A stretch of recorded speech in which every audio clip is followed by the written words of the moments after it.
Please welcome to the stage our MC for the evening, award-winning actor, best-selling author, and social justice advocate, Hill Harper.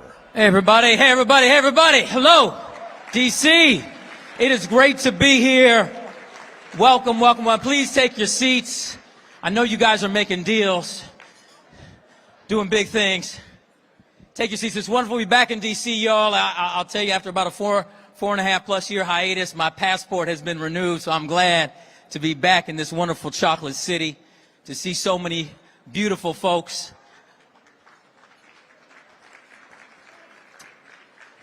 And welcome to this celebration. You know, I'm thrilled to be here as we kick off 2 days of events and ceremonies to recognize the 10th anniversary of the MLK Memorial.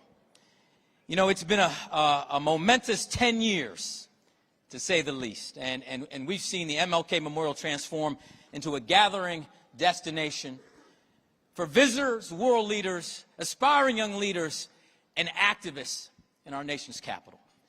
And none of this would be possible without the men and women of the Memorial Foundation who worked tirelessly for years to raise funds needed for the memorial. Yes, please give it up for them. And oversaw the construction and dedication of the magnificent memorial to Dr. King, his vision and his hopes for our nation. I want to recognize a few groups real quick. First of all, can my brothers from Alpha Phi Alpha Fraternity Incorporated stand up, please, and be recognized? Oh, 6, thank you so much. Thank you so much. Thank you so much.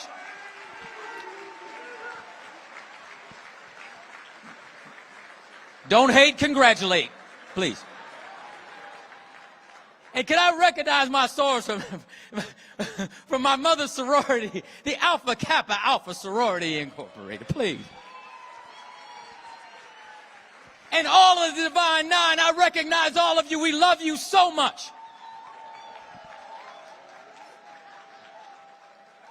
Now turn to your neighbor on your right and say, neighbor, this is a celebration. It's usually boring here in DC, particularly on a Wednesday. But tonight we're going to have fun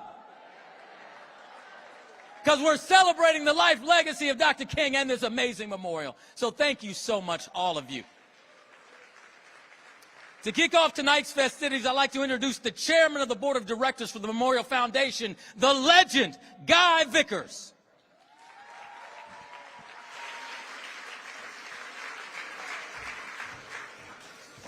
Good evening. Oh, we can do better than that. Good evening. That's more like it. I was going to surprise you with a song that I was reminded of as I was thinking about things tonight, Amazing Grace. And I know I heard some people say, oh, Lord, I'm not going to do it. but it is Amazing Grace, how sweet that sound. That saved a wretch like me. I was lost, but now I'm found.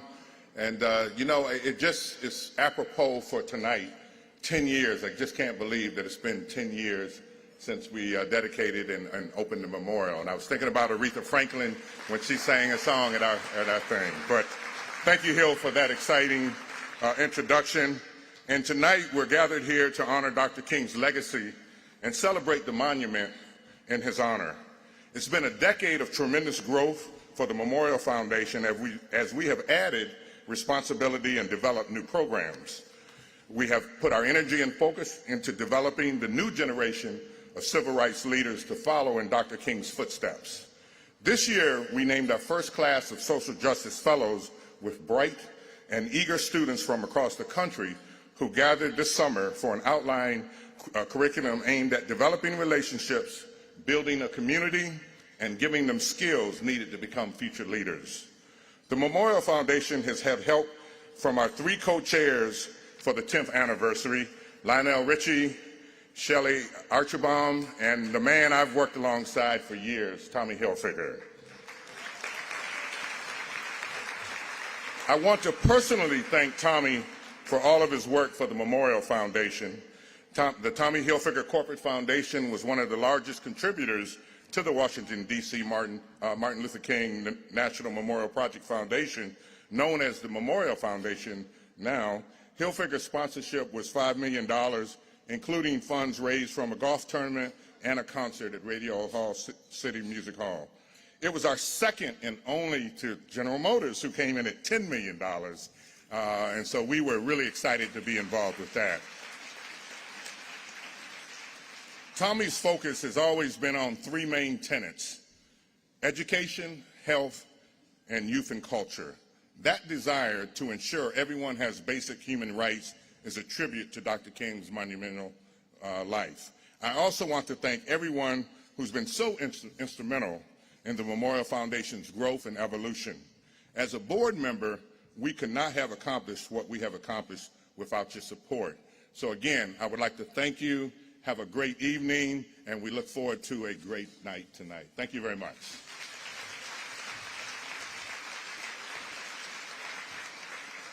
You know, Mr. Vickers just talked about Tommy Hilfiger, and I knew that the Hilfiger Foundation was a huge supporter of the memorial, and so I tried, you know, I knew I was hosting this, so I tried to get a hold of Tommy to you know, sponsor my outfit, but, you know, it was kind of like, you know, y'all remember Coming to America, and you had McDowell's and McDonald's? I couldn't get a hold of Tommy, but I did get a hold of this brother named Tommy Hilfiger. He was a rapper who failed, but now he's got a clothing line, so I'm wearing Tommy Hilfiger tonight. You like it? Thank you. So all the members of the board of the Memorial Foundation, please rise and be recognized. Please, please. All of the board members, please rise. Thank you, thank you, thank you, thank you, thank you so much for what you do. You know, this evening is incredible for me because one of the quotes I say about Dr. King all the time is Dr. King said, "We're all tied together in a single garment of mutual destiny." He said, "We're all tied together in a single garment of mutual destiny," which means no matter how well my #1 hit show on ABC, The Good Doctor, is doing on Monday nights at 10 o'clock. Have you set your DVR? I'm not sure. But no matter how well our show was doing, if a young brother or young sister in D.C. or Southside Chicago or South Central Los Angeles or South Bronx or South Texas or South Miami isn't doing well, then we're not doing well. We're all tied together in a single garment of mutual destiny, and that's what tonight is all about. And I want to thank Mr. Vickers. I want to thank the entire board of the Memorial Foundation and bring up our next speaker, who is a man who had the determination, the skill, and the wherewithal to oversee the successful completion of the MLK Memorial. The MLK Memorial has quickly become one of the National Mall's featured destinations, attracting millions of visitors each year, and it's more than a monument to the man. It is an enduring symbol of his legacy and an inspiration for future generations. The Memorial Foundation has become intimately involved in not only maintaining Dr. King's immense legacy, but developing the next generation of young leaders through its Social Justice Fellows Program and other foundation activities.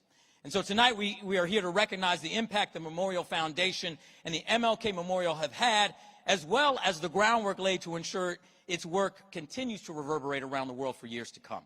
So please welcome to the stage the President and CEO of the Memorial Foundation, my brother, Harry Johnson.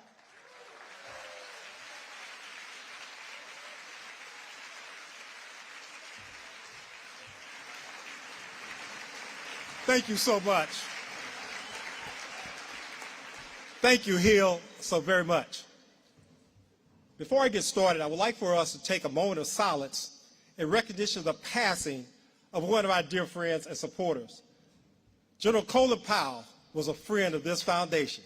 There's no question about that. It was General Powell that made a few phone calls and raised us $5 million like that. Please give a round of applause for the memory of General Colin Powell. Let's take a couple of seconds to think of him in our memory, please.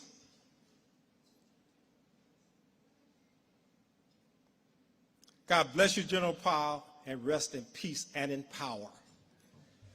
Before I get started, thank you, Hill. Give it up one more time for the greatness of General Colin Powell. Thank you, Hill. We really appreciate your presence here as our MC. You are well known for your incredible roles on TV and in stream, and I hope that more people will learn about your philanthropic efforts through your organization and writing about the closing of the wealth gap.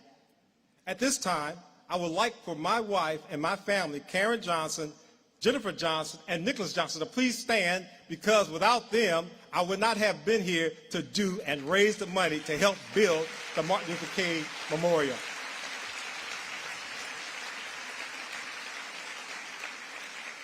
I also give a shout out to all of the past presidents of Alpha Phi Alpha, the current general president, and the Alpha brothers who started this project that we raised $127 million to build the Martin Luther King Memorial. Alpha Phi Alpha general presidents, and folks, stand up, please.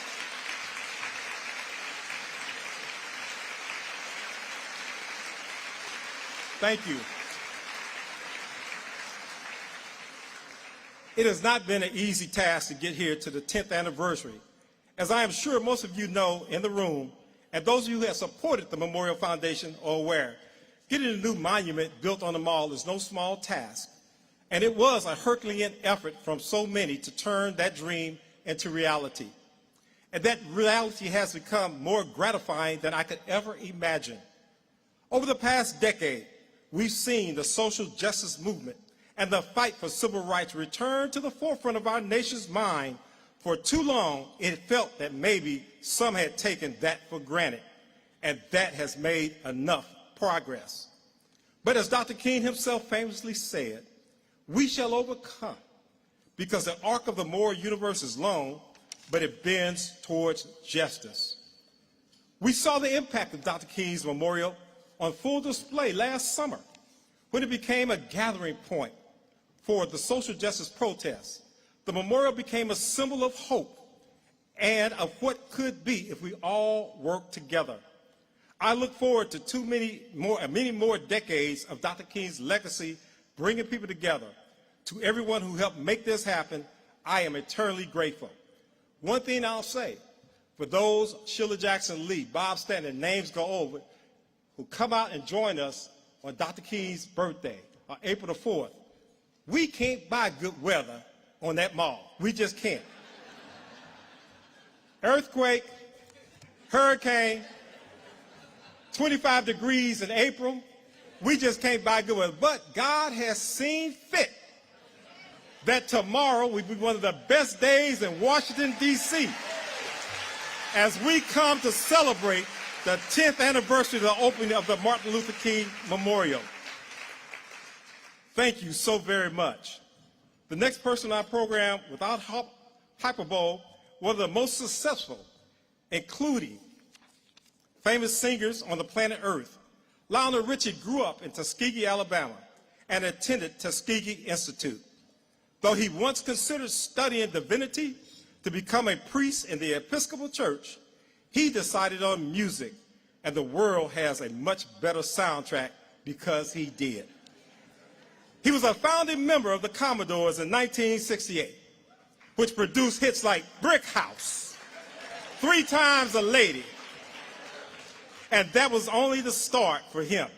His solo career has now spanned 4 decades with too many chart-topping songs to name them all, including Hello, Dancing on the Ceiling, Say You, Say Me, just to name a few.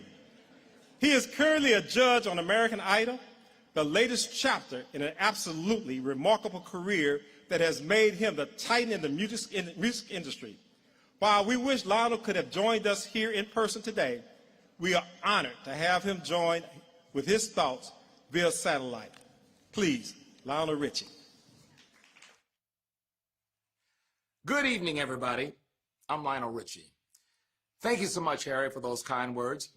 I deeply regret not being able to be there in person with you this evening as we celebrate the 10th anniversary of the dedication of the Martin Luther King Jr. Memorial in Washington, D.C. And we also celebrate the amazing work of the Memorial Foundation to ensure the memorial was built and that Dr. King's legacy is furthered by the foundation's effort in building and maintaining the memorial.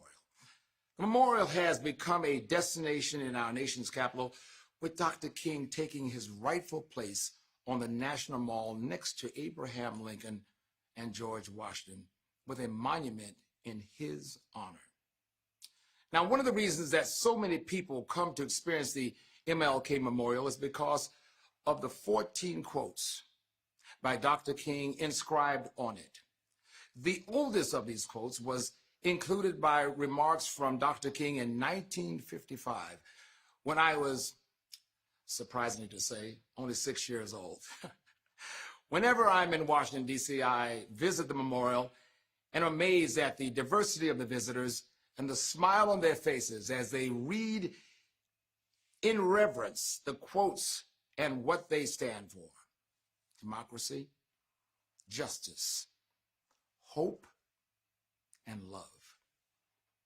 We are determined here in Montgomery to work and fight until justice runs down like water and righteousness like a mighty stream.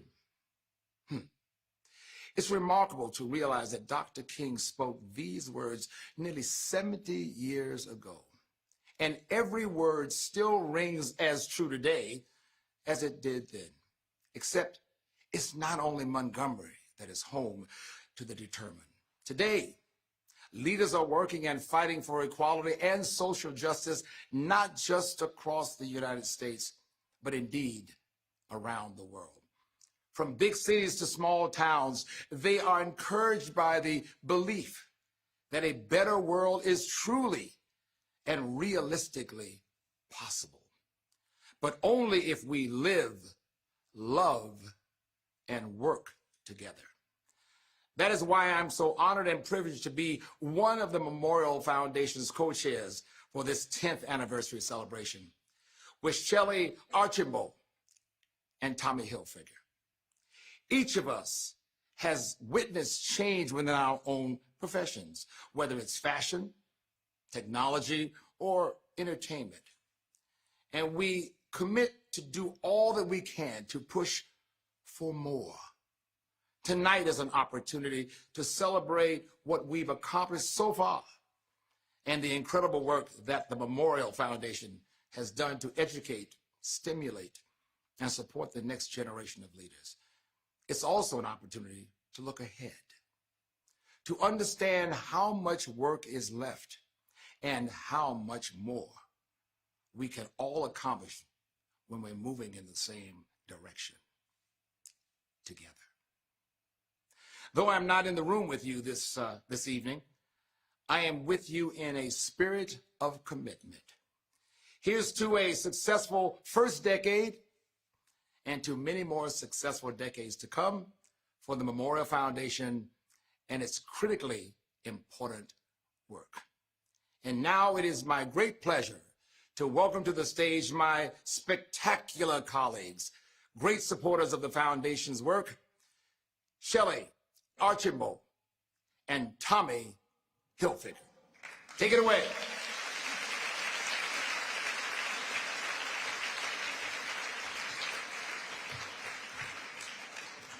Well, thank you all. Thank you all very much. When I was asked to be co-chair, I was so completely honored because when the memorial was built and dedicated 10 years ago, I was so proud. I was just so proud because Dr. Martin Luther King Jr., to me, he represented hope. He represented dignity. He represented truth, courage, peace, and most of all, justice and opportunity. And now we had a memorial that could represent that for all of us, to show that his life's work, which is always focused on equality, non-discrimination, and opportunity for all, would live on. And what today represents for all of us is a celebration of 10 years of that continued work. And I want to thank all of you for your support so far. And spoiler alert, I'm thanking you in advance for the dollars you're going to give going forward. Because we have a lot to do. We have a lot to do. The Memorial Foundation puts out tremendous programs for youth, for professionals, as they try to drive knowledge and understanding around government, around governance, around leadership. And all of those things are things that we need today. So, enjoy the evening, and please, make sure you open up your wallets when you get asked, because we need a lot more help. But thank you very much, and I really appreciate all of your support. Very nice. Good evening, everyone. I'm honored to be here tonight with Shelley and Lionel. I'd like to offer my heartfelt congratulations to the Memorial Foundation on this momentous occasion. I'd like to take a moment to acknowledge the Executive Board for their visionary leadership. Harry Johnson, Sr., President and CEO of the Memorial Foundation. Harry, it's an honor to know you. You are amazing. I think everyone should give Harry a big hand.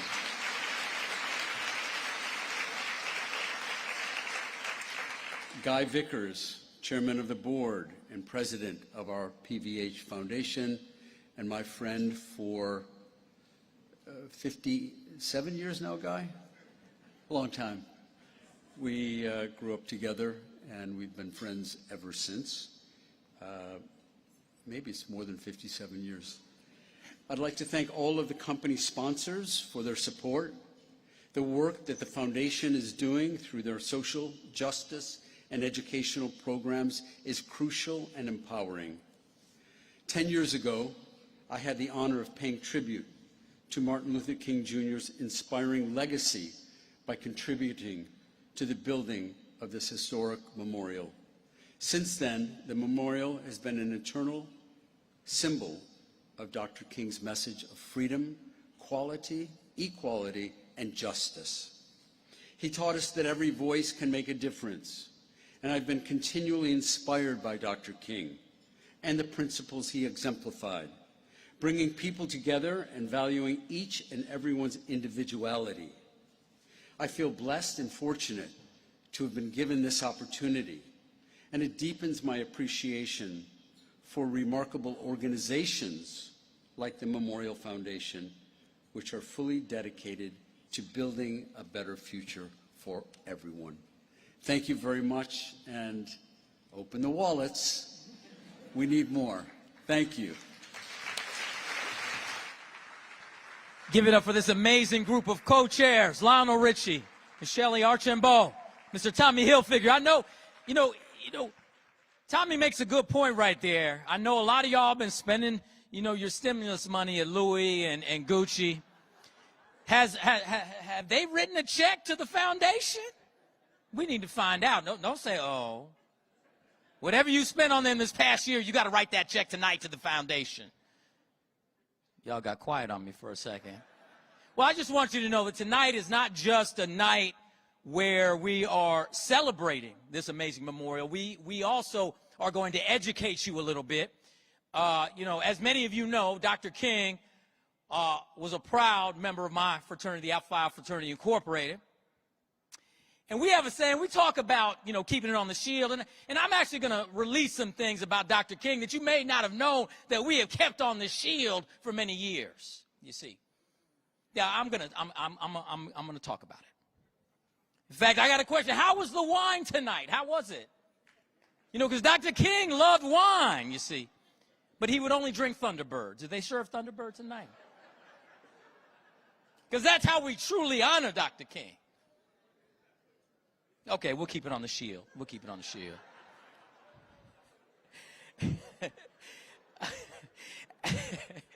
As we don't get me started, please. As we celebrate this week's important milestone for the memorial, we know there is much more progress that we need to make to realize Dr. King's dream. And today's generation of Americans demonstrated our reverence for Dr. King through building this amazing memorial in his honor. And it's certainly a memorial that stands as a stone of hope in the heart of our nation's capital. And I'll tell you, for me, I did a documentary about the memorial and Dr. King. And every time I actually look at the memorial, I actually look at his face, the power that comes through and the commitment that comes through in this beautiful, beautiful memorial, it just touches my heart. Every time I see a picture, every time I just look at his face, and it inspires me to do more. And at the same time, our country has continued to stumble while marching for the cause of justice forward. Dr. King's memorial has witnessed the peaceful demonstrations of those who continue to experience the indignities of inequality in America, and all of us who stand with them. And I would like to mention and recognize a freedom fighter herself, because Dr. King certainly was a freedom fighter, and I want to recognize, and I'm not sure where she is, but she's my dear friend, the Assistant Attorney General for Civil Rights, Miss Kristen Clark. Where are you, Kristen? You're somewhere. Hopefully they didn't put you in the back. Did they put you in the back? I can't. It's hard for me to see. But you've been fighting the good fight your entire career, and we are so proud of you, and thank you. Thank you for that work.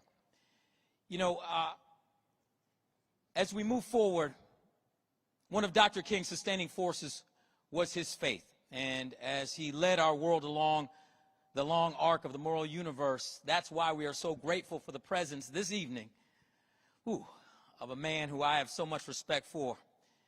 Reverend Dr. Granger Browning, Senior Pastor of Ebenezer African Methodist Episcopal Church of Fort Washington, Maryland. Please welcome him to offer tonight's invocation.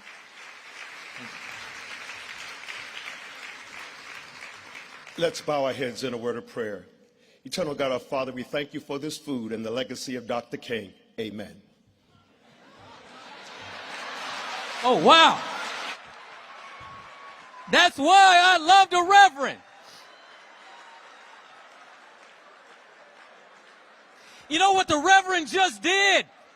He reminded me of the greatest commencement speech ever given. Do you know who gave that? The greatest commencement speech ever given, and I told you you're going to learn some things here, was Winston Churchill. Winston Churchill gave the greatest commencement speech, much like the Reverend. He came up and they said, Winston Churchill was going to give the commencement speech at Cambridge University. He came up and he just said, never give up. That's all he said, and then he walked off. So thank you, Reverend. Because the one thing you never count on is giving a podium to politicians, preachers. But he came through tonight. Man. So now please enjoy your dinner, drink some Thunderbird, and get ready to give after you eat. Thank you. God bless.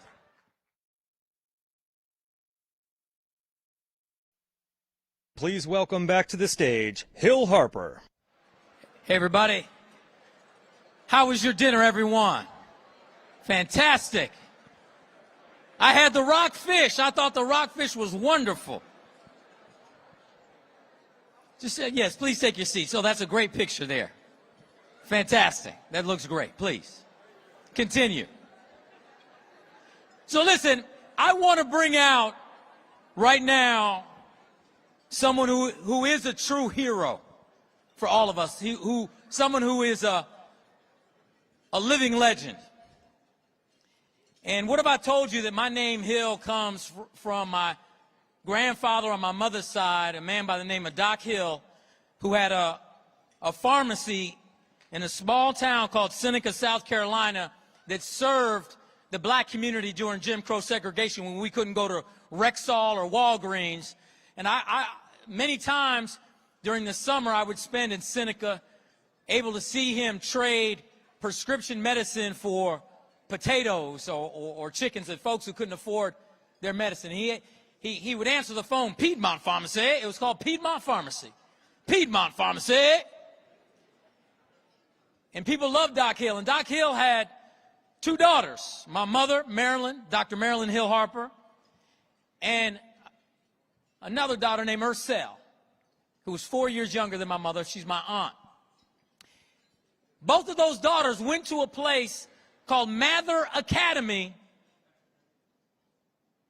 in South Carolina, a boarding school. And at this boarding school, my aunt Ursel met a young, dynamic, fine-looking brother named James Clyburn. Now, you know my family is a good-looking family as well. So James saw Ursel across the class, and he said, let me just walk on over here. Now, this is boarding school, mind you.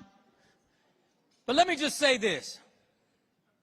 James Clyburn has been a friend of our family for years. and years. And he has been someone who has been a friend of our community and our country for so many years, fighting a fight every day for us.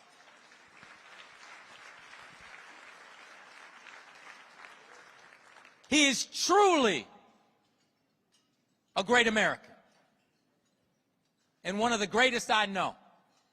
And I'm proud to call him a family friend. I've never asked my aunt what actually happened between the two. No, I didn't ask her. Maybe he'll talk about it now. I don't know. But please welcome the legend, Representative James Clyburn. Sir.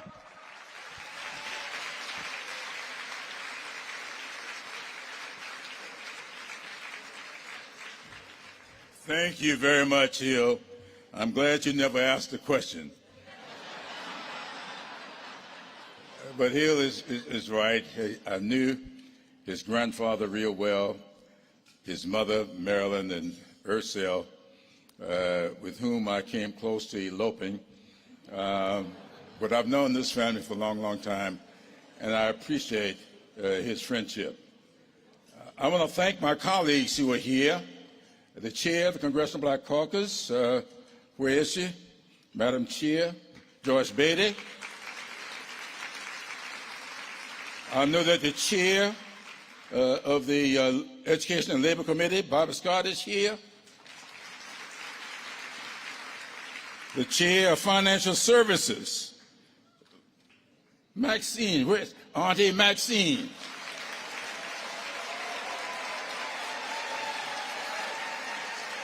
Reclaiming my time. I think I heard that Sheila Jackson Lee was here. I have not. Yeah, Sheila Jackson Lee. And also from Houston, Texas, Al Green.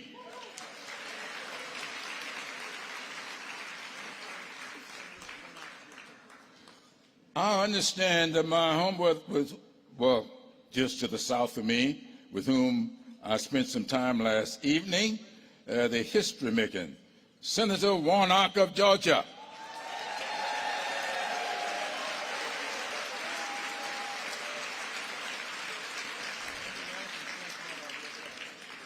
And I understand that all the way from Michigan, Brenda Lawrence is here. She chairs the Women's Caucus, and the newest member of the Congressional Black Caucus from Louisiana, Troy Carter.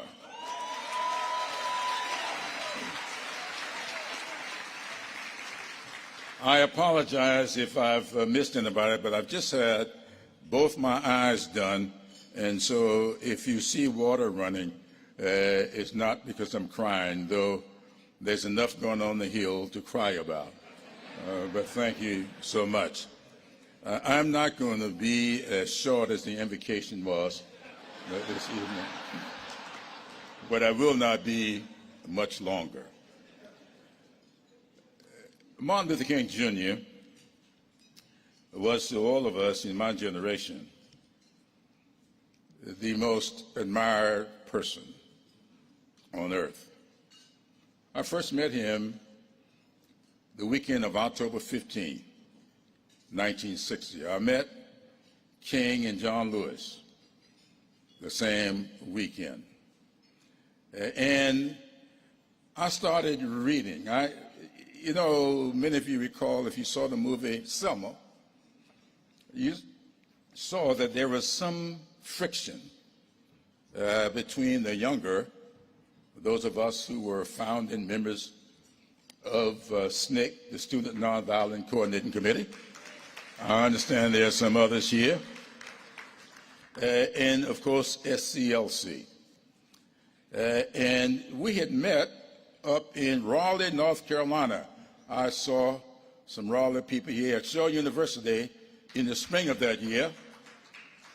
And this was our second meeting on the campus of Morehouse College down in Atlanta, because we were trying to reconcile those differences of opinion that we all have in our endeavors be it in the family or in the community. The differences are always there. They should be there. It is how we learn from each other and how we grow. And it is our ability to reconcile those differences that determines how successful we will be in whatever our endeavors might be. That night,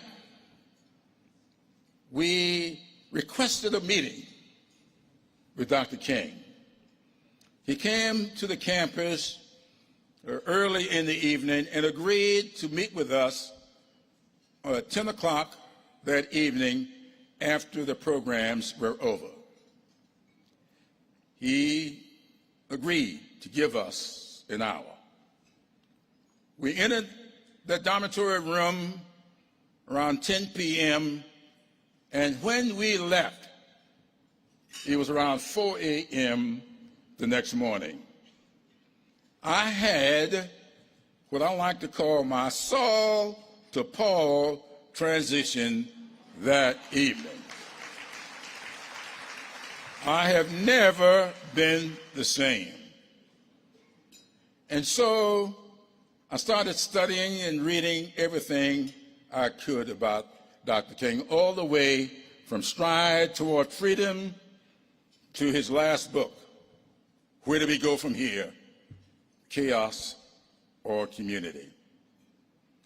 But the one writing of Dr. King that I think is as timeless as anything I've ever read outside of the Bible.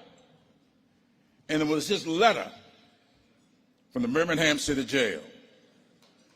Now, all of us may remember what was going on in Birmingham.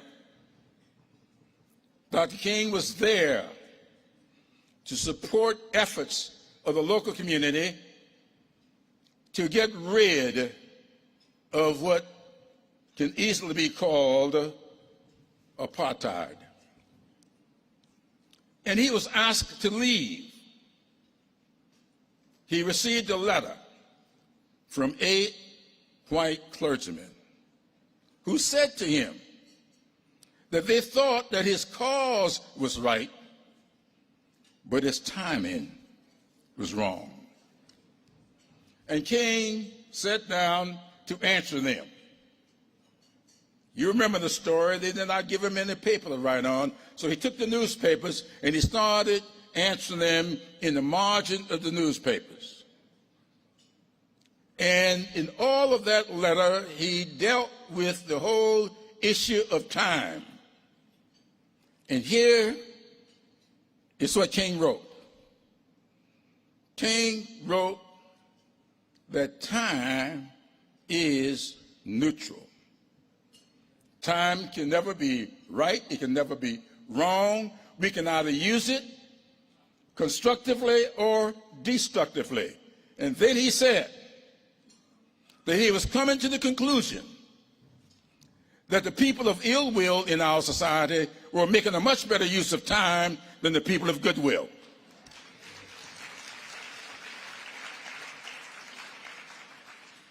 If we have not learned anything this year, I think we learned back on January 6th.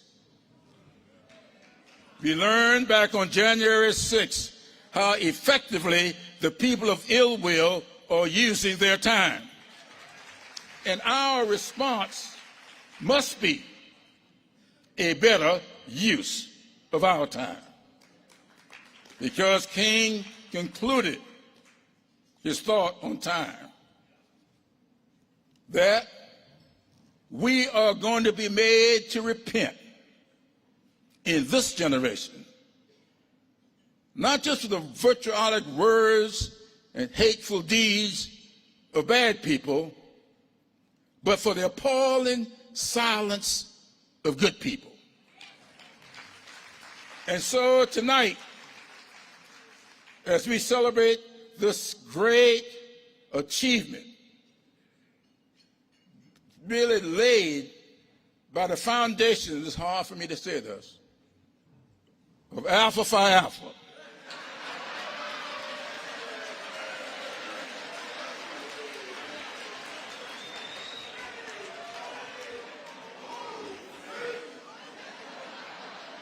I just want to tell all of you, Brother Johnson, I want y'all to know, you might not know it, but you will end up in Omega chapter. I just want you to know.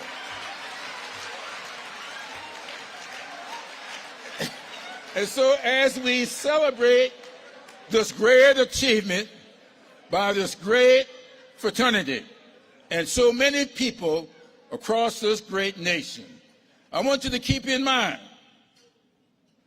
my rendition of what it's all about today. This country does not have to be made great again. This country is great. Our challenge is to make this country's greatness accessible and affordable for all of its people. And so I want to thank Alpha Phi Alpha.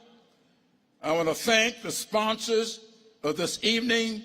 I want to thank all of the contributors to this great monument and those who are going to continue this great fight, those who will not cease from making good use of whatever time they've got, those who will keep the dream of King alive, not just poetically, but keep it alive in a very substantive way. Thank you, and Godspeed. Stand on your feet, please. Stand on your feet. Thank you so much. Thank you, buddy. Thank you.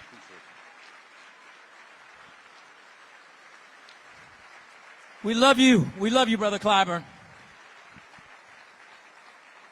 Although, I guess he didn't get the message from the Reverend about length. It's okay. It's okay. It was nice. It was good. It was nice. It could have been a little shorter, but it was good. It was good. You know, I'm going to bring up somebody who is a force of nature, who is someone who all of us need to know about, and you need to remember her name when I say it, because you are going to hear so much more from her moving forward. She is a genius. And when we talk about our community needs to see more of folks that do something that we're not used to seeing, she fits that. She is one of very few professionally trained opera singers of African origin. She has previously performed at the White House at the presidential inauguration at the Democratic National Convention. Many have said that she has one of the most beautiful voices in the world. And I, for one, cannot wait to hear her live. Please welcome the amazing, the incomparable Abby Koya to the stage.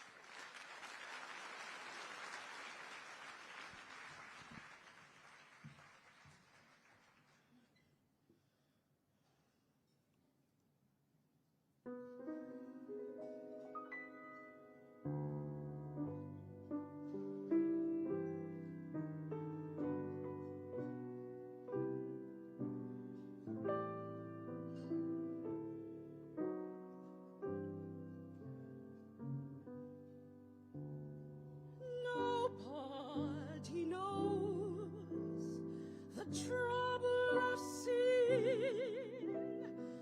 Nobody knows my sorrows. Nobody knows the trouble I've seen. Glory, hallelujah.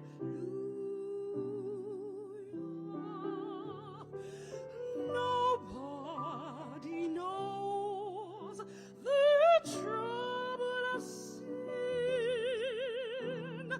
Nobody knows but my Jesus.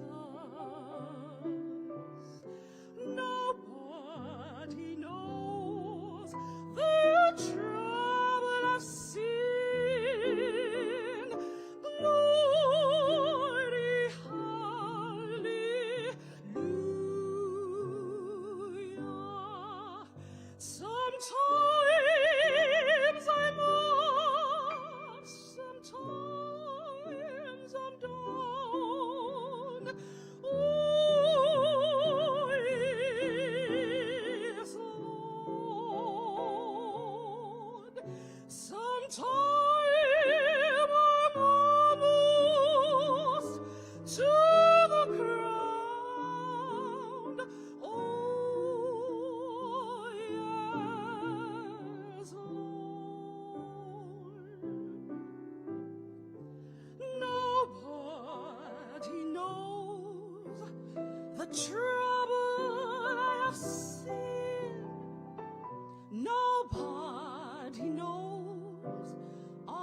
sorrows. Nobody knows the trouble I've seen. Glory, hallelujah.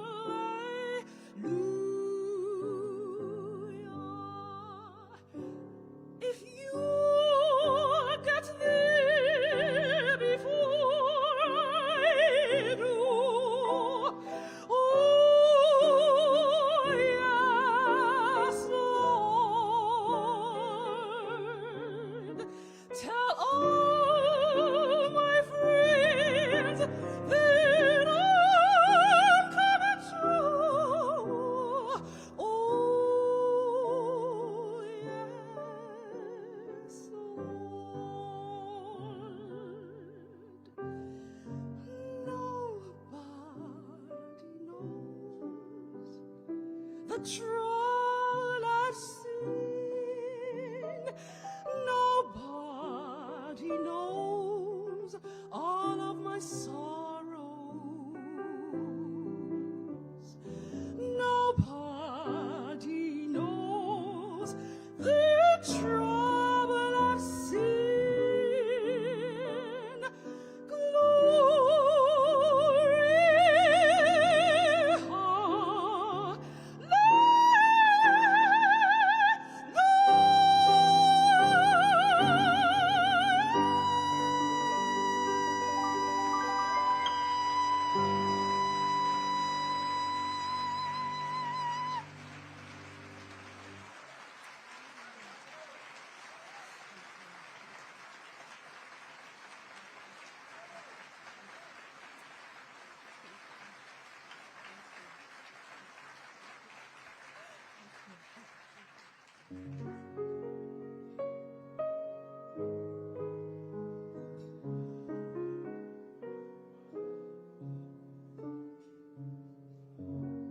while the storm clouds gather far across the sea, let us pledge allegiance to a land that's free. Let us all be grateful for our lands are free, as we raise our voices in a solemn prayer. God bless America, land that I love. Stand beside her and guide her from the light with the light from above, from the mountains to the prairies, to the ocean white with foam. God bless America. God bless America. My home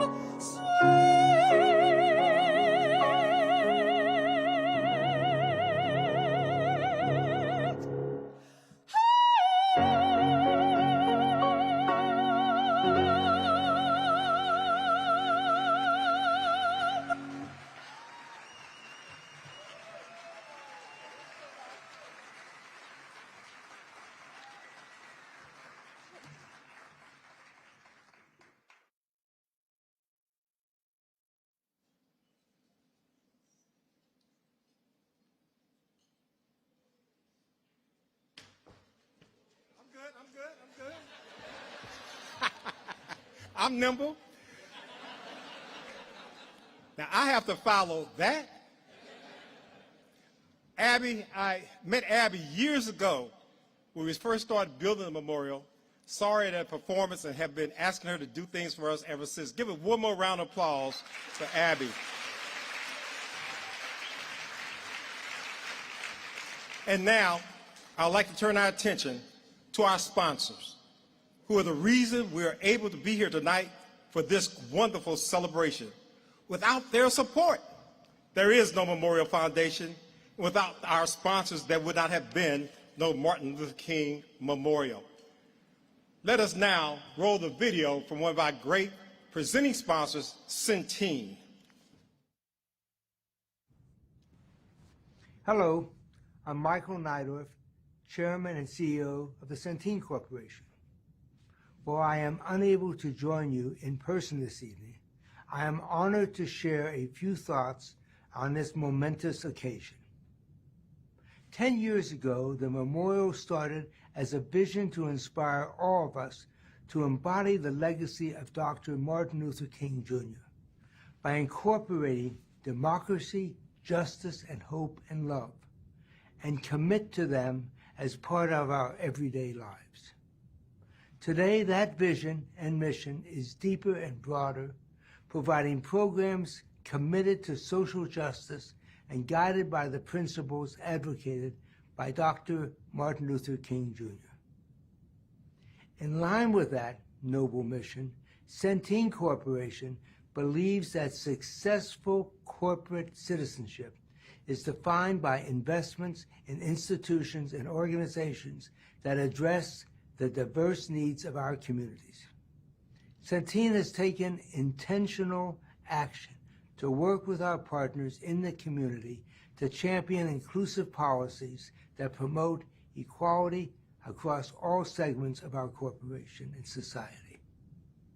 We are proud to support the programs and efforts of the Memorial Foundation to ensure Dr. King's memorial stands tall along with the other heroes of our nation. We commend all those individuals whose commitment makes certain that the Martin Luther King Jr. Memorial will continue to serve as a beacon across the globe, bringing together people to learn and exchange ideas in meaningful ways. Your dedication to keeping this important legacy alive will serve our nation for years to come, ensuring that Dr. King's work, philosophy, his words, and his vision will endure.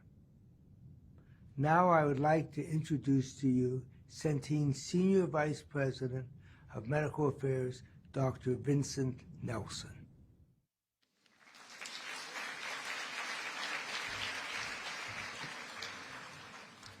Thank you. My name is Dr. Vincent Nelson. I'm the Senior Vice President of Medical Affairs and the Deputy Chief Medical Officer of Centene Corporation. For those of you who may not be aware, Centene is the largest provider of government-sponsored health insurance.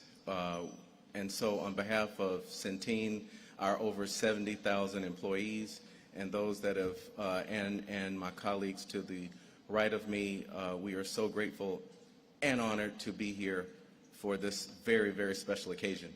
When the CEO asked me to step in for him because he could not be here, I knew it was a big deal. This is a really big deal. So for more than 35 years, Centene has been on the front lines to provide health care to those most in need.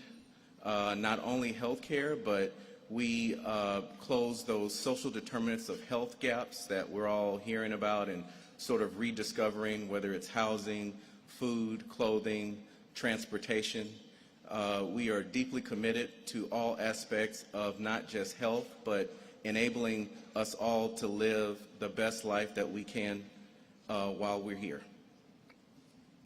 Centene has a long history of supporting many programs, and the memorial is one of them, one of the largest, and we are so proud to be able to continue that support throughout the many years that, really the decade that it's been in existence. And so it's just fitting that the memorial is here in DC, that is dedicated to justice and learning of those that are needed that justice the most and liberty among the other greats of our nation. And so tonight, let us renew our commitments to the memorial and its leadership about teachings to further the generations of freedom and liberty and the living spirit that is within us all in honor of Dr. Martin Luther King. Thank you, and please continue to enjoy the rest of the event. Dr. Nelson, on behalf of the Memorial Foundation, we have a very wonderful token of our appreciation. You should know, Centene is from, our headquartered in St. Louis, Missouri. Who else is from St. Louis, Missouri? So, when I called Michael, I said, I really need your help this year. He says, how much you need? I said, I would like to ask for $1 million, but I'd take $500,000. He said, give Harry $500,000. Give it up for Centene. And we present this to you at Centene. Thank you so very much.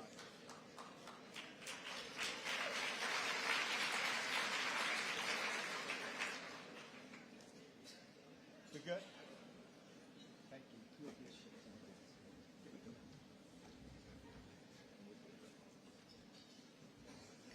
That piece of bronze is actually sitting on a piece of the actual stone that the memorial is quarried from. Thank you, Dr. Nelson. Our next speaker has been instrumental in helping Wells Fargo take several new actions around diversity and inclusion. She serves as the Vice President for the NAACP Foundation. She is just a terrific person. Would you please welcome my dear friend to the stage, Georgette Dixon, Vice President of External Affairs at Wells Fargo. Georgette, please. Woo.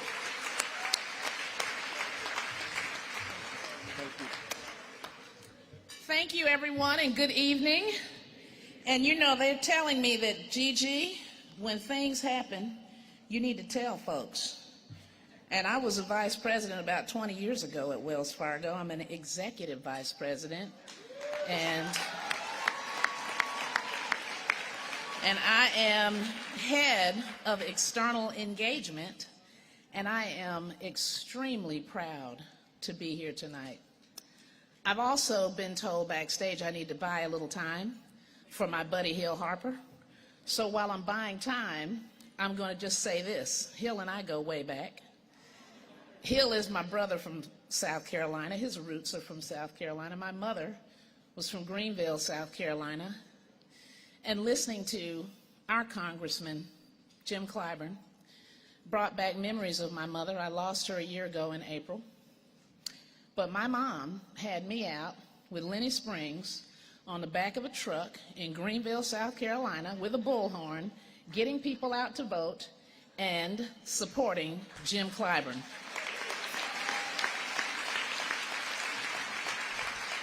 And so it has been an absolute honor to represent Wells Fargo, to get to know members of our Congress in my employment, and to see my life come full circle. And I do believe my mother was smiling down from heaven when our congressman from the great state of South Carolina spoke tonight. So thank you so much for your leadership. And Nancy Peterson Peak is smiling on you. And so good evening, everyone. My name is Gigi Dixon. And You need to give me more time. oh, there you go. Hey, bruh. Mwah. Okay, well, Hill and I go way back. He probably won't tell you about that, so I'm glad you got time. You're here. You're good. Anyway, so I'm honored to represent Wells Fargo this evening and joining Centene as a presenting sponsor of this tremendous event. I'd like to thank our distinguished co-chairs and congratulate the Memorial Foundation on the 10th anniversary of the dedication of the Dr. Martin Luther King Jr. Memorial.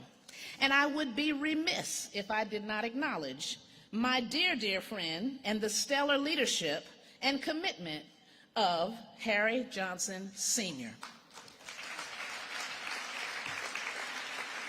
So look around. Tonight is a huge success, And this is a powerful presence in this place. It is evidence of the importance of amplifying the living Dr. King's legacy through our awareness and actions toward democracy, justice, hope, and love.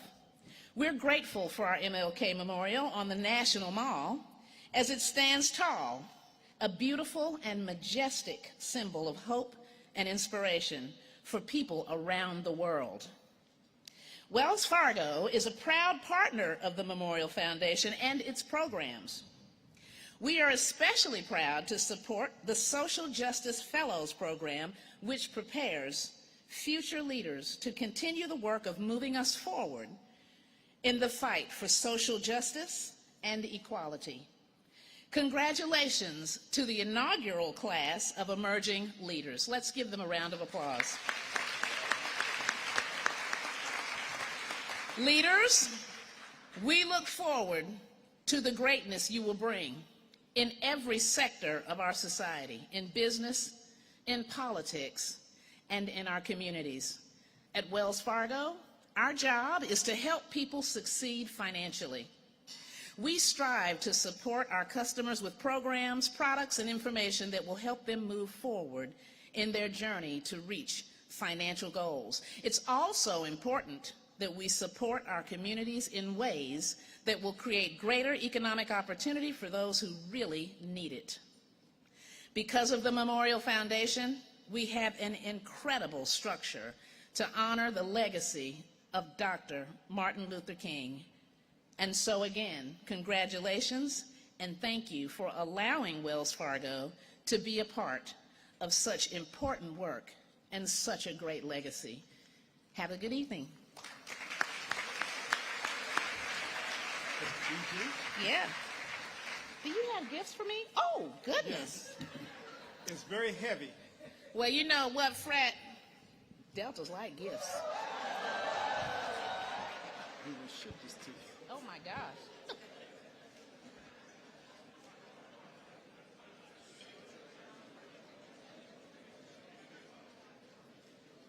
Thank you. Thank you, dear. Hill, I'm going to get my stuff so you don't have to deal with that while you're up here doing your job here. Gigi is another one of those that I was able to pick up the phone and say, wouldn't you like to be a presenting sponsor? She says, how much is that going to cost? Al Green, I said, just $500,000. Thank you, Wells Fargo. I would be remiss if I did not invite to the stage for a photo all of our members of Congress who are with us tonight. Would you please join me on stage? All the members of Congress, please join us on stage. Senator Warnock, please join us on stage. He left? Okay, well, we'll see him tomorrow. I think steps over here.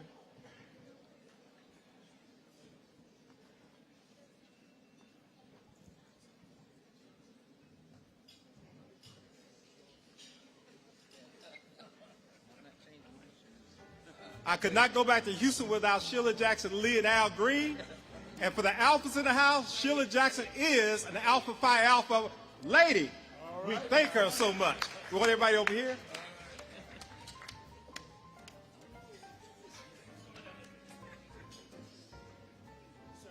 Yes, yes, yes.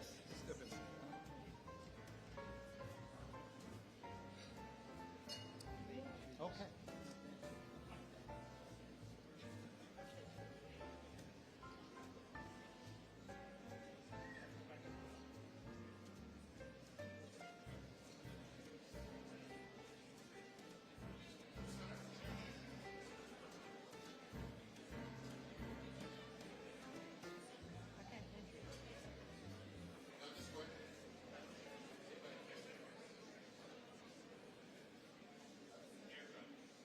Fontaine from Houston. Yeah, only one, huh? Okay, we good. All right, thank you. All I can say is thank you all so very much for coming out. We're going to do something very special. I'm from St. Louis. I know you're from the Trinidad Project. Yeah. You know that. All together. Yes. Love you dearly. Thank you, baby.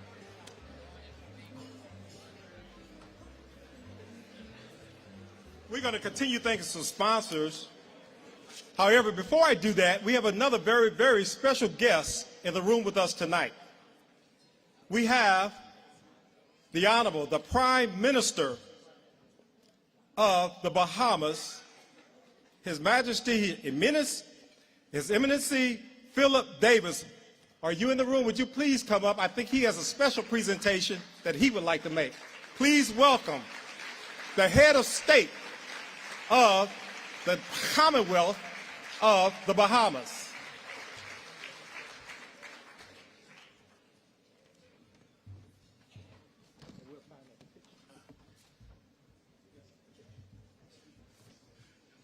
Good afternoon, everyone.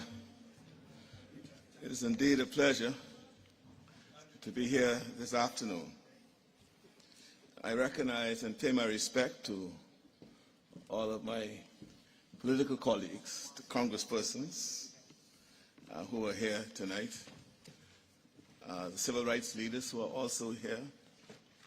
I thank the co-chairs of the Martin Luther King Jr. Memorial Foundation, international recording star Lionel Richie, Shelley Arcambo, and fashion mogul Tommy Hilfiger for their kind invitation to participate in the celebration of this continuing epic journey in support of democracy, justice, and love.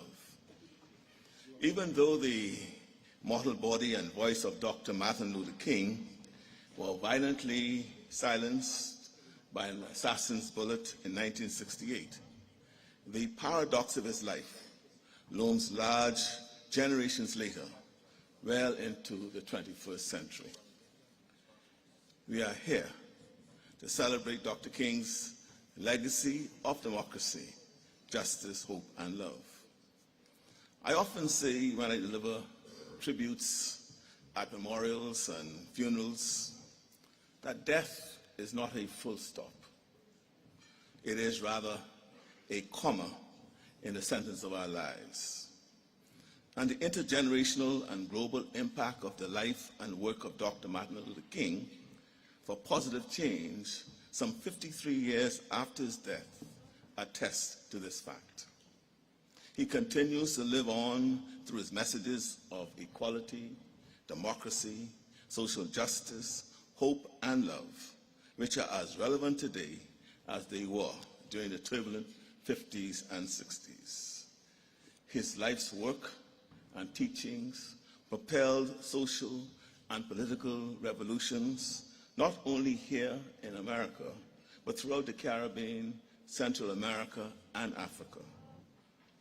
In the Bahamas, our glorious march to majority rule on the 10th of January 1967 and the attainment of national sovereignty through independence from Great Britain on the 10th of July 1973 were made possible, and I dare say propelled in part by the successes of the civil rights movement in the United States. A movement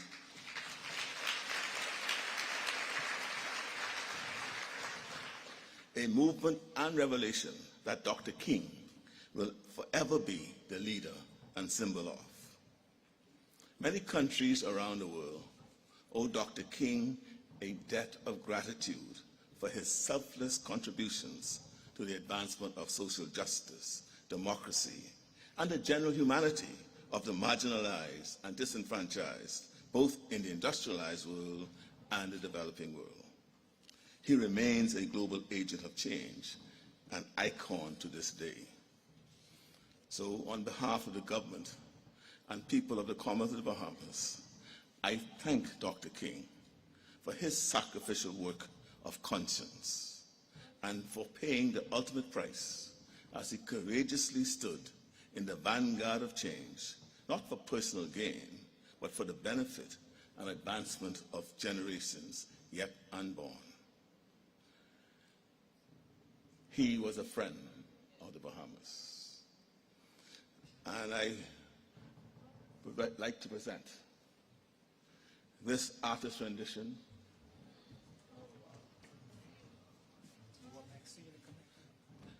and I'd like to call another friend of the Bahamas, Congresswoman Maxine Walters,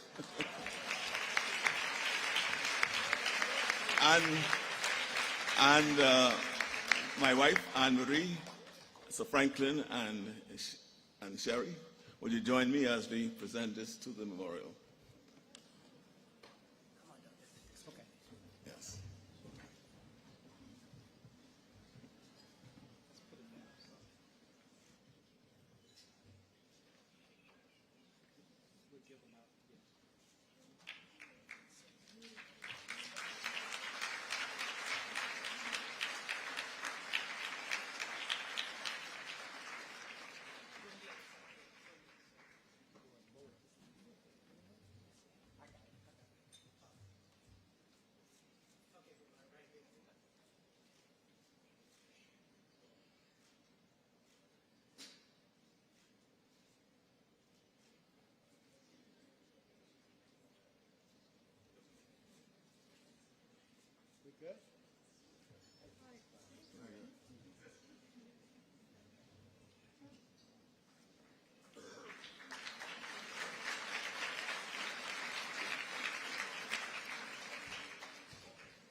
That rendition is Dr. Martin Luther King with one of our local fathers of the labor movement in the Bahamas, Sir Randall Fox, during one of his many visits to the Bahamas. On that occasion, he delivered a very stirring and inspirational message to the membership of the Federation of Labor. That was in 1958. May the presentation of his work of art, this work of art, serve as a reminder and a significant consequential symbol of Dr. King's connection to the people of the Commonwealth of the Bahamas in their struggle for social justice and the deepening of our democracy. It was painted by our world-renowned Bahamian artist, Mr. Jamal Rowe, one of our national treasures.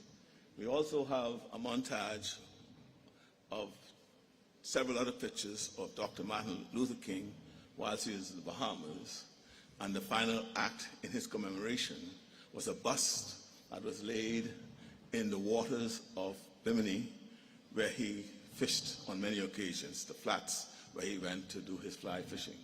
And that we would leave with Mr. Johnson to give to those whom he think are fitting. Thank you all very much, and I do enjoy the rest of the evening. Thank you, Thomas. Appreciate you. At this time, we have a video that we would like to show you about some of the work that we have been doing at the Memorial Foundation. Last month, thousands of folks came to Washington, D.C. from all over the country to watch the unveiling of the Martin Luther King Memorial. Unfortunately, Mother Nature had other plans, and Hurricane Irene forced organizers to postpone the dedication. Nearly 50 years ago, this descendant of slaves stood on the steps of the Lincoln Memorial and professed that he had a dream that all people, regardless of race, would be equal. Now his dream and memory are being honored in our nation's capital.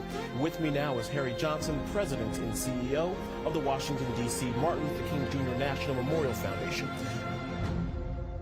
Without question, Irene came, but Irene did not kill the dream. How often do you have an earthquake on one part of the week and a hurricane in the other? Something was not meant to happen, but we're glad we're here today to see the thousands who will come out and see the President of the United States formally dedicate this memorial. What this means to a fraternity like Alpha, and the history and the fact that the Alpha was the first black fraternity. Joe, without question, I mean, to say that the first African-American fraternity founded in 1906 conceived the idea to build a memorial to Dr. King is just unbelievable.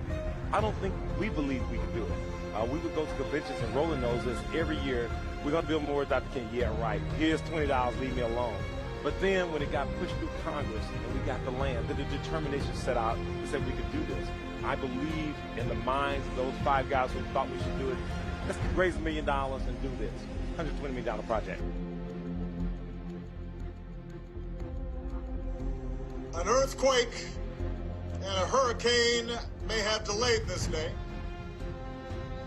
but this is a day that would not be denied. For this day, we celebrate Dr. Martin Luther King Jr.'s return to the National Mall. And this week, 48 years since he delivered his famous speech on Washington's National Mall, the new monument honoring Dr. Martin Luther King Jr. opened to the public.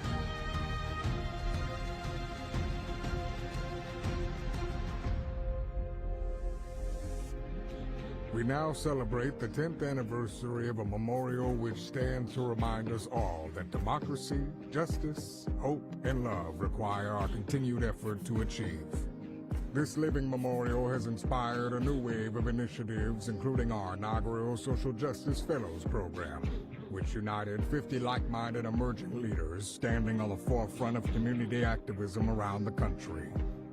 In early 2022, our Global Youth Leadership Conference will kick off in new cities like St. Louis, New Orleans, and Little Rock.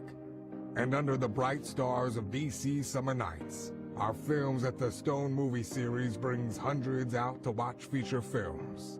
As we look toward the future, we remain inspired by Dr. King's message that our lives begin to end the day we become silent about the things that matter. So we never stop moving the dream forward.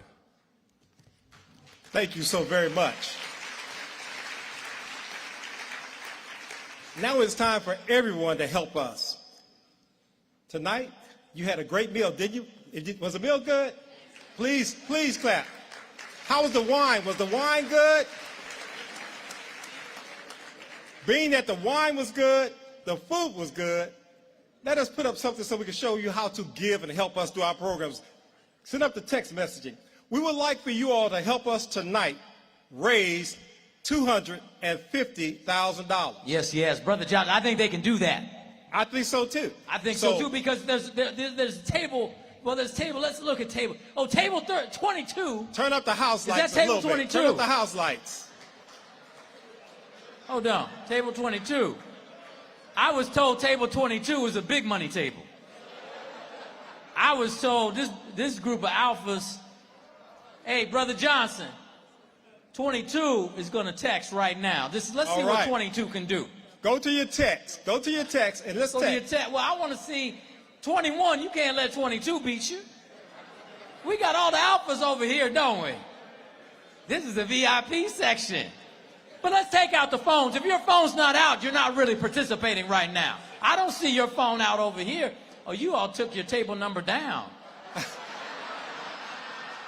Brother Johnson, they took their number down over here. 24. Come on, y'all. What's going on over here? Tonight, we also have some of our social justice fellows. If we have a social justice fellow in the room, would you please come forward? While he's asking for text messages, social justice fellows, please come forward so they can see who our social justice fellows are. Start texting. We would like to raise some money tonight. If everybody here gave $250, we would meet that match, trust me. Come on, table 16 is about to step up. They just told me. Table 16 is really stepping up. But I can tell you tonight, Healers, come on, social justice fellows, don't be ashamed. Please come on up. I want to say tonight, where's Northrop Grumman? And Northrop Grumman told me tonight they gave me an extra $50,000 so that we could bring the social justice fellows and give them a stipend. Thank you, Northrop Grumman. Where the rest of your folks at? Now, ladies and gentlemen, this is what the Memorial Foundation does, and does it well. Please welcome these young men and women from across the country who met every week to talk about social justice and how to make a change in our country. This is what you are giving for, y'all. Come on now. This is it. This is the future.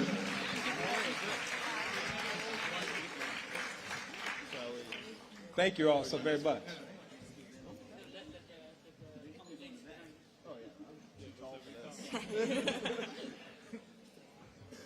Let's get a quick picture. Then I'm going to call out and give out a few more awards, and then we can go home. Give it up one more time for the inaugural class of the Social Justice Fellows. Thank you all so much for all that you have done and all that you will do. God bless you all. Thank you. Thank you. Okay. And now, at this time, so we heard from the $500,000 sponsors, but let us honor the sponsors who gave us $250,000. Would they please come on stage? Amazon, AWS, please give it up for them. General Motors, please give it up for them. General Motors, please come up. All these sponsors, please come at this. Somebody from the sponsors, come up. Amazon, General Motors. Morgan Stanley, $250,000. Table 16. Northrop Grumman, please come up. PVH Foundation, please come up. And the National Association of Realtors, would you please come up?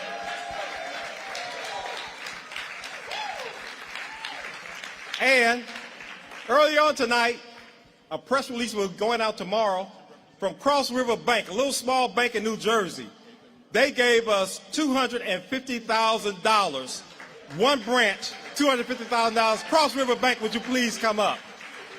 Everybody, we're at $65,000 real time on the text. Come on, keep it going. Let's get to 100. Let's get to 100. Let's keep pushing. Let's keep pushing.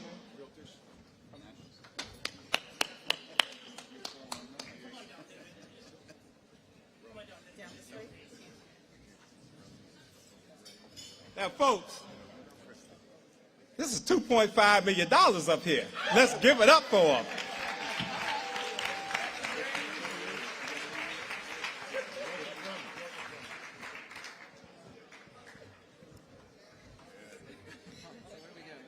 Just take a quick picture. What are we doing? Okay. We're looking where?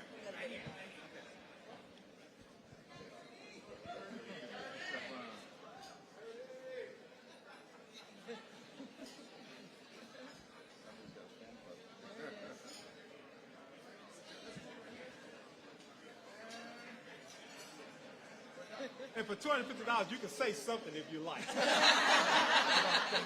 No, you get up and say thank you, who you are. Please, thank you all so much. Say something, please. You're more than welcome. I'm offering because I'm going to call you next week, ask for some more money. Thank you. Thank you all so much. I appreciate you so very much. Thank you. Yeah, Tommy, don't go anywhere. Tommy. What a wonderful evening. Have you had a great time tonight? The night could not have happened without our three co-chairs. So I'm going to ask Tommy Hilfiger. Shelley, would you please come up here? You have been just marvelous. Please give it up. We have something very special for Shelley, Tommy, and Lionel. Tommy, where are you at? Okay, he's trying to come up. Shelley. Where you want us to get in here? Tommy. Shelley, I'm sorry. No, ladies first. Ladies first. Shelley, thank you so much. Please get up for Shelley for all that she has done.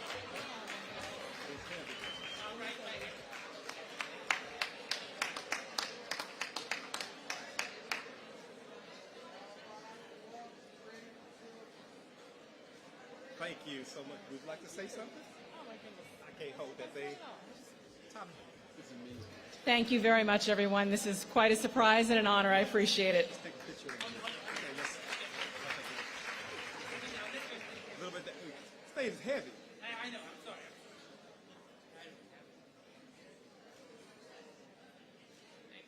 Thank you. Thank you. Either one at a time, you want to say something else to him? No, I would just like to thank you very much. It is a work of art. Thank you. My friends, what a great evening we have had. I think tomorrow I have to remind you that shuttle buses begin leaving here 8:30. So if you're going to the memorial, shuttle buses leave at 8:30 from the rear of the hotel. If you're driving, they're going to shut down Independence Avenue at 10:45. Tomorrow, our special guest, Nancy Pelosi, Speaker of the House, the Vice President, Kamala Harris, and President of the United States, Joe Biden. I hope you have enjoyed the evening.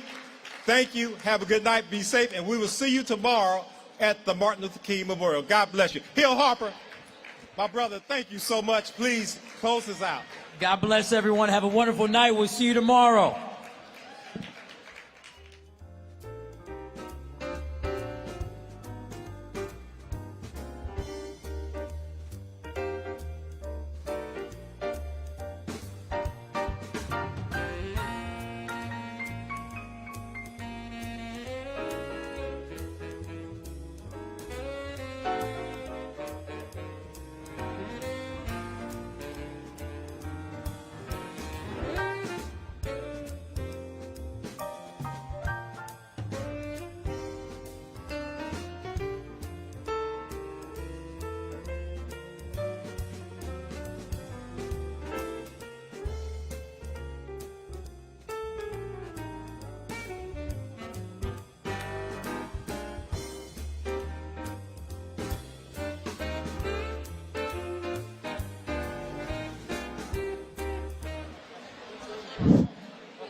As you all are leaving, I'm going to ask the board members of the foundation,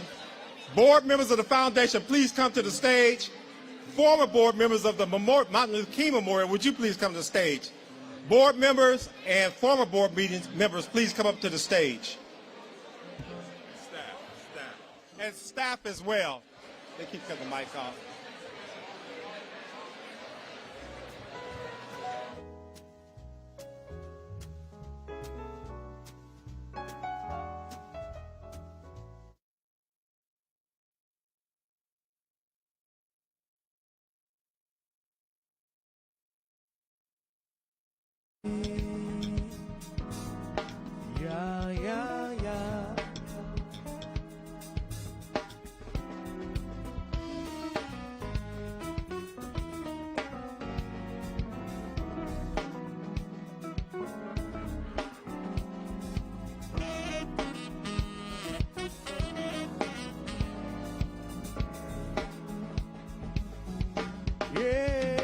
I want you the right way.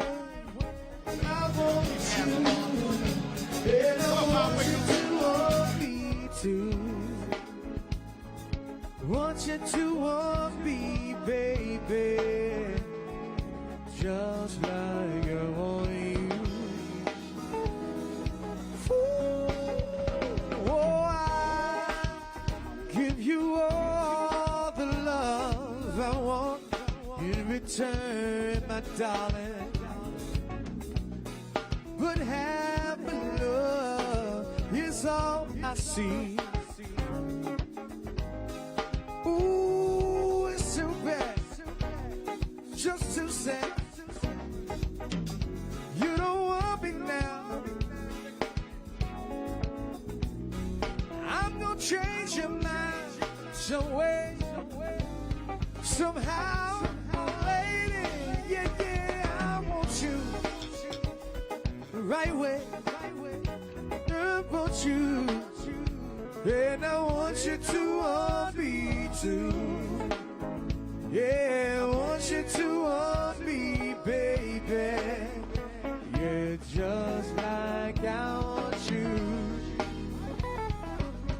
Ooh,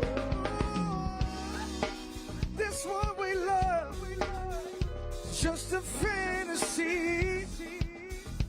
Oh, baby, to share is precious, pure and fair. Alright, don't play with something you should cherish life. Oh, baby, don't you wanna care?